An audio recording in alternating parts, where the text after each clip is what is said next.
48 hours till the end of Election Day. There are more than 1,000 people here tonight. So it is on all of us to do everything we gotta do to make sure we elect Kathy Hochul as the first woman governor in New York history. Make some noise.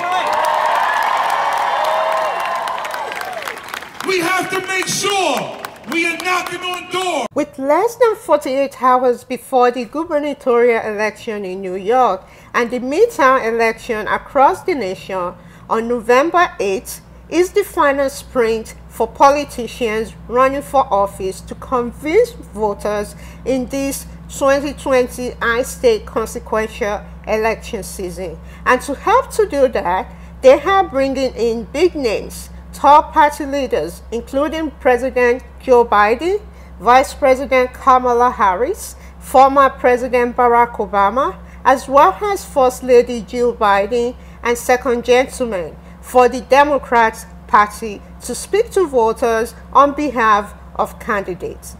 On the Republican side, former President Trump is also lending his support to his candidates. With so much at stake for Democrats on the federal level and states to keep control of the government so they can get their agenda passed, and Republicans trying to flip so-called blue states, California, Illinois, Massachusetts, Maryland, New York, Oregon, Rhode Island, New Mexico, Washington State, and key battlegrounds states like Arizona, Georgia, Nevada, Pennsylvania, and Texas are getting extra care and love from top Democrat leaders. There is so much attention on New York gubernatorial race, given some of the national related issues at stake, including women's right to choose, abortion, civil rights, gun control, economic, crime and public safety, and their local impacts. For New Yorkers, this election is really about the issues that directly impact their families, women's rights, abortion, the economic and inflation, education, affordable housing, immigration, crime and public safety, gun control, all coming up in my conversations with voters. Climate change is also on voters' list. The New York governor race is in dead heat.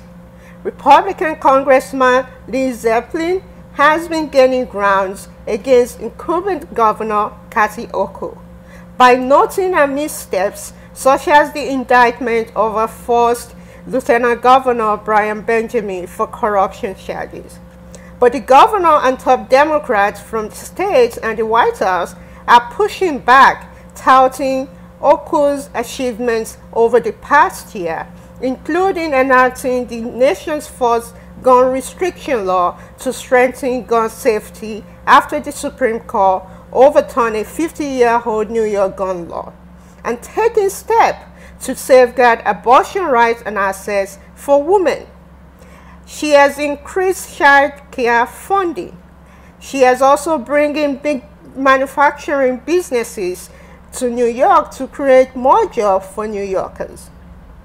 She created scholarship programs to recruit and train professional healthcare workers, nurses, to fill in the nursing shortage that happened due to the COVID-19 pandemic. Today, President Biden is in Westchester, New York, to add to that chorus and convince New Yorkers that Kathy Hochul is the right candidate for the job. We're going to do the right thing here, and we're going to do it with the leadership of our great president, Joe Biden, our 46th president of the United States of America. He's here to talk to you. Let's bring out our president.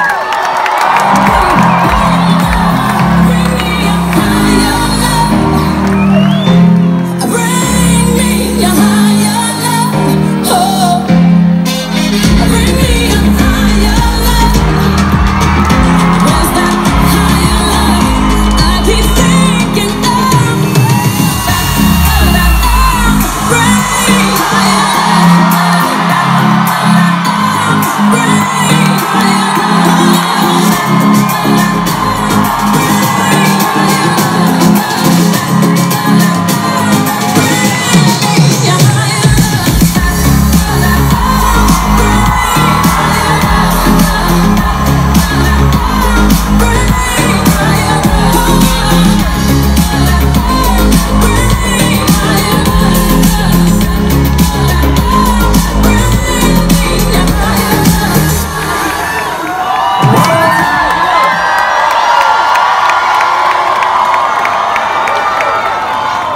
great crowd. Hello, Sarah Lawrence College. The great liberal arts school in America. You guys are really good. It's great to be with my good friend. And Jamal Bowman, lifelong educator, champion of the next generation for welcoming us to his district. I had to get a passport from him to get into the district. And folks, look, and how about that governor of yours? She's something else. She's someone who takes action. She gets things done. New York, you've got 2 days. 2 days to make sure the rest of New York knows the good that they have in Kathy Hochul. 2 days into one of the most, and this is, I know I don't look it, but I've been around a while. Somebody said my birthday's coming up, and I said, no, that must be somebody else. Hey, let him holler, let him holler.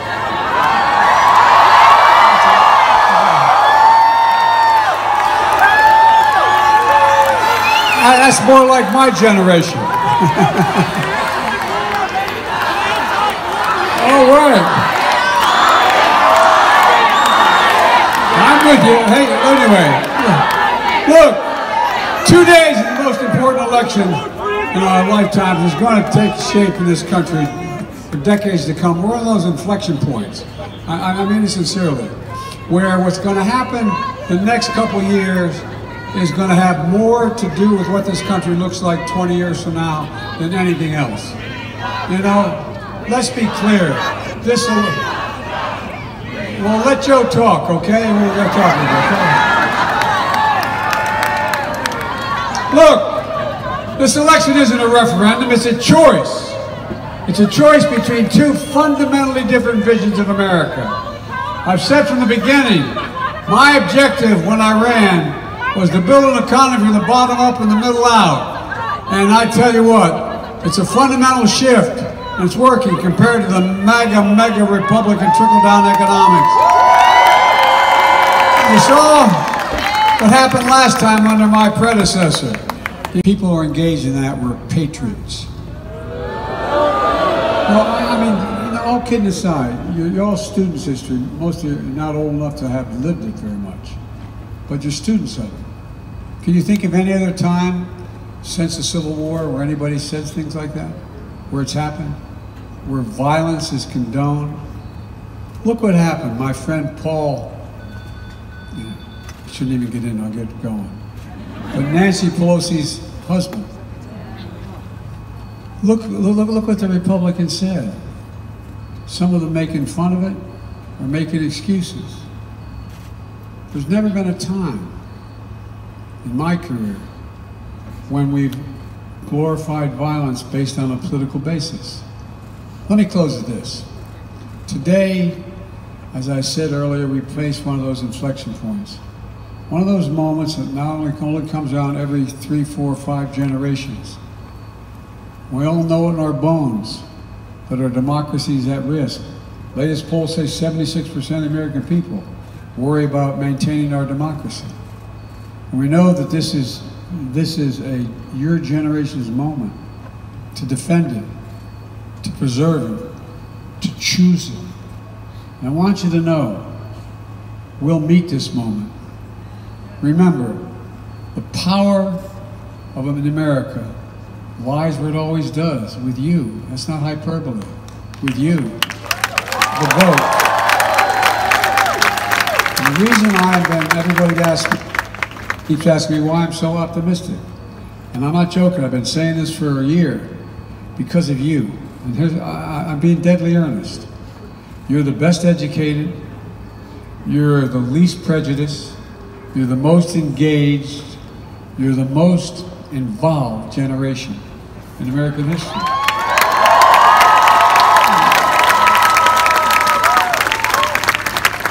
And you look at all the polling data. If you all show up and vote, democracy sustained. Not a joke. This is not hyperbole. It's the second time. Not a joke. It matters. It's in your hands. And look, You're one of the reasons why, as I said, I've never been more optimistic about the future of this country. I look at America reasserting itself to lead the world in the 21st century. I've traveled this country and I've traveled the world before and since I've been president. During his remarks, the president also talked about his own achievement, the Biden-Harris administration achievements since they took office in 2020. They passed the American Rescue Plan, the Bipartisan Infrastructure Bill, the American Rescue Plan, which included providing child tax credit to Americans' families with children. They also passed the Bipartisan Infrastructure Bill that invest money to rebuild American roads and infrastructure.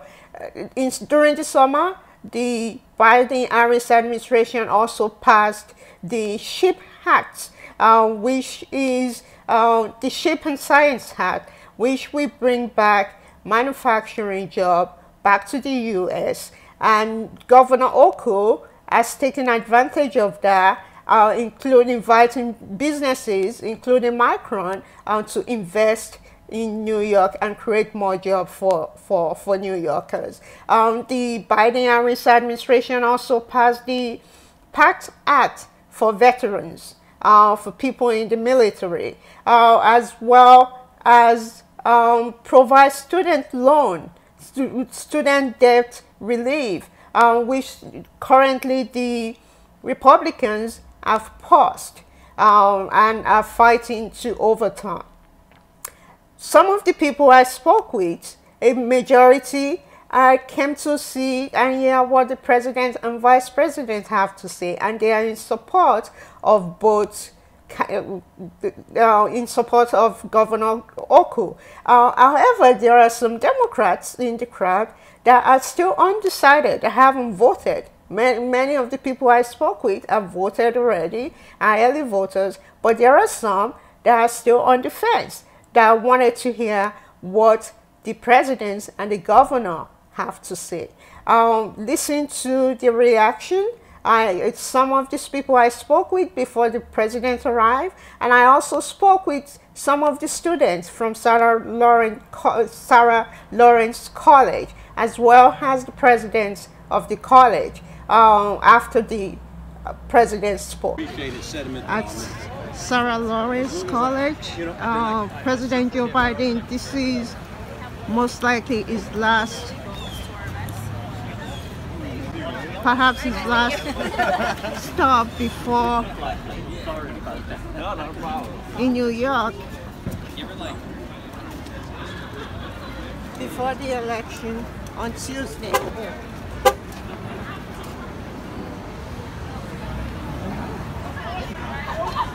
I'm gonna try to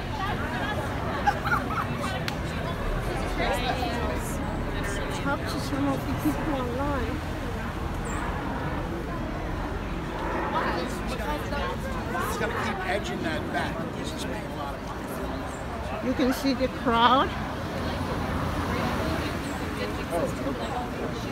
Some are sitting, some are waiting.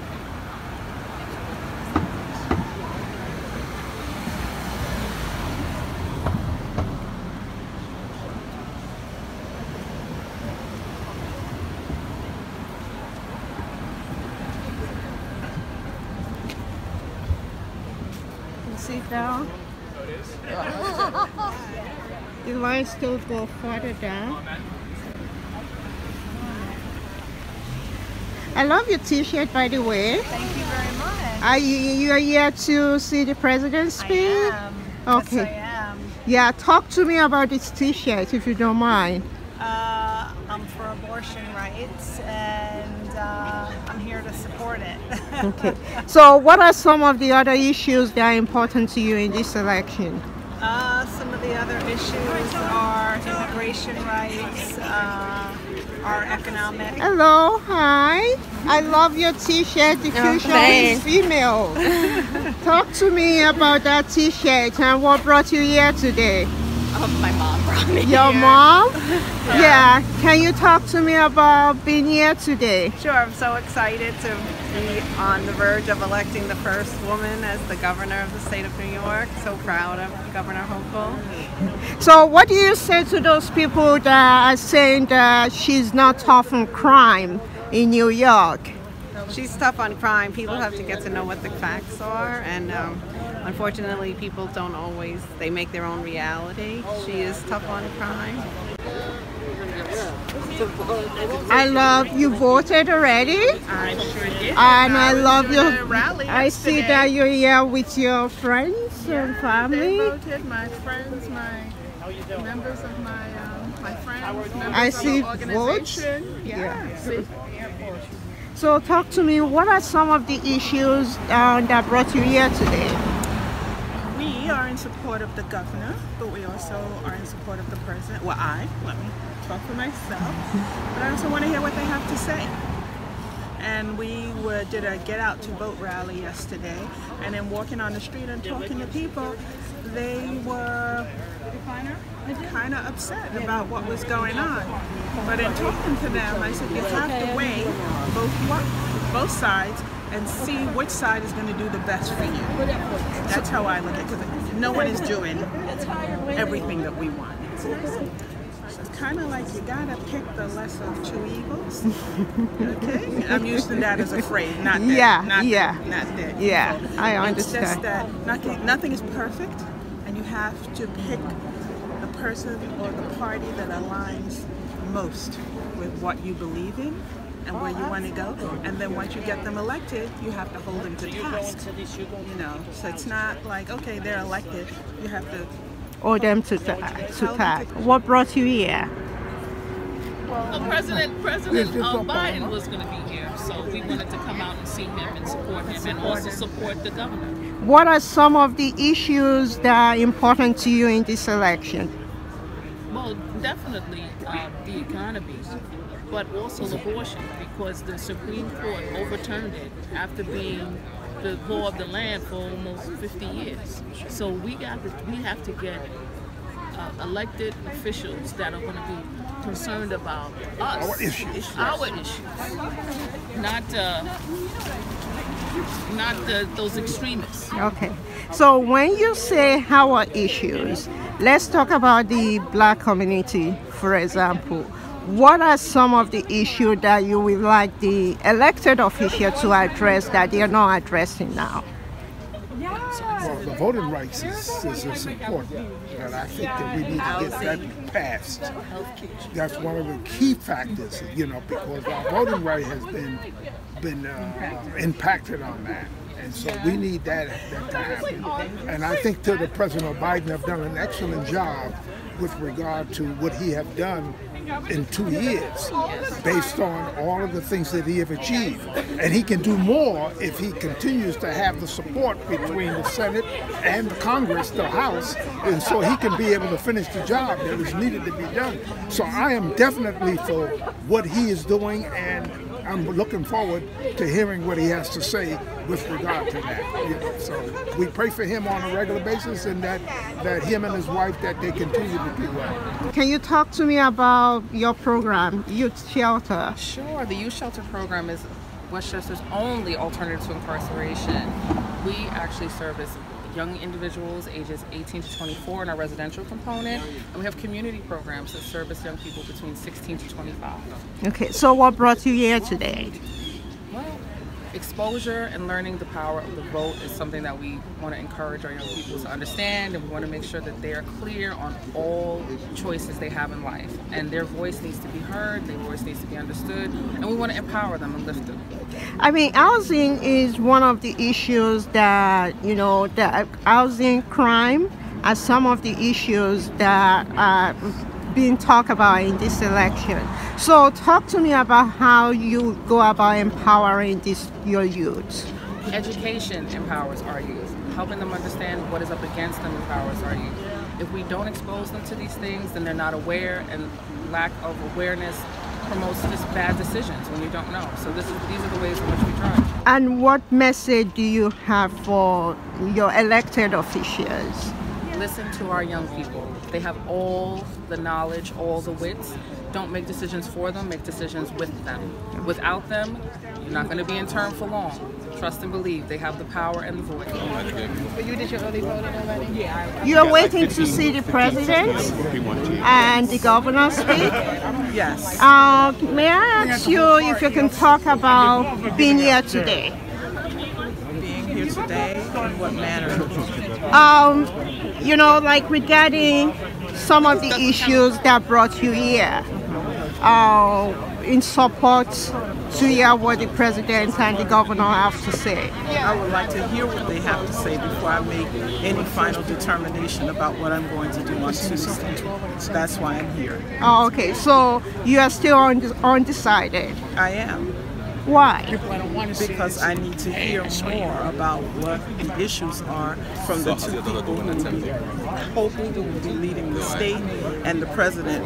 Where is his mind in terms of what's good for me? Okay. Have you listened to the other party also? No.